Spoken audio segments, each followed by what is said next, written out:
اللہ الرحمن الرحیم۔ السلام علیکم ورحمۃ اللہ وبرکاتہ۔ عابد راجہ چینل کی طرف سے آج میں اپنے دوستوں کو رسول اللہ صلی اللہ علیہ وآلہ وسلم کا ایک بہت ہی پیارا فرمان بتاؤں گا۔ اس سے پہلے میں اپنے تمام دوستوں سے گزارش کروں گا کہ اس ویڈیو کو آپ نے آگے ضرور شیئر کرنا ہے۔ تو شروع کرتے ہیں۔ بسم اللہ الرحمن الرحیم۔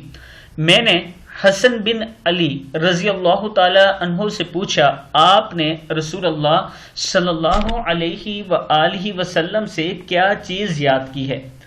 انہوں نے کہا، میں نے رسول اللہ صلی اللہ علیہ وآلہ وسلم کا یہ فرمان یاد کیا ہے کہ اس چیز کو چھوڑ دو جو تمہیں شک میں ڈالے، اور اسے اختیار کرو جو تمہیں شک میں نہ ڈالے۔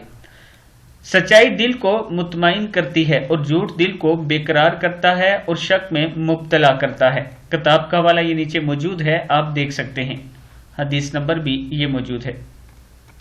پھر ایک بار سن لیں۔ ایک صحابی رسول کہتے ہیں، میں نے حسن بن علی سے پوچھا، آپ نے رسول اللہ صلی اللہ علیہ وآلہ وسلم سے کیا چیز یاد کی ہے؟ انہوں نے کہا، میں نے رسول اللہ صلی اللہ علیہ وآلہ وسلم کا یہ فرمان یاد کیا ہے کہ اس چیز کو چھوڑ دو جو تمہیں شک میں ڈالے، اور اسے اختیار کرو جو تمہیں شک میں نہ ڈالے۔ سچائی دل کو مطمئن کرتی ہے، یعنی سچ بولا کرو، اور جھوٹ دل کو بے قرار کرتا ہے اور شک میں مبتلا کرتا ہے، یعنی جب آپ سچ بولیں گے تو آپ کا دل مطمئن ہوگا، اور جب آپ جھوٹ بولیں گے تو آپ بے قرار ہوں گے، آپ کے دل میں شک پیدا ہوگا۔ تو اس لیے میں اپنے دوستوں سے گزارش کروں گا کہ ہمیشہ سچ کا راستہ اختیار کیا کریں۔ السلام علیکم ورحمۃ اللہ وبرکاتہ۔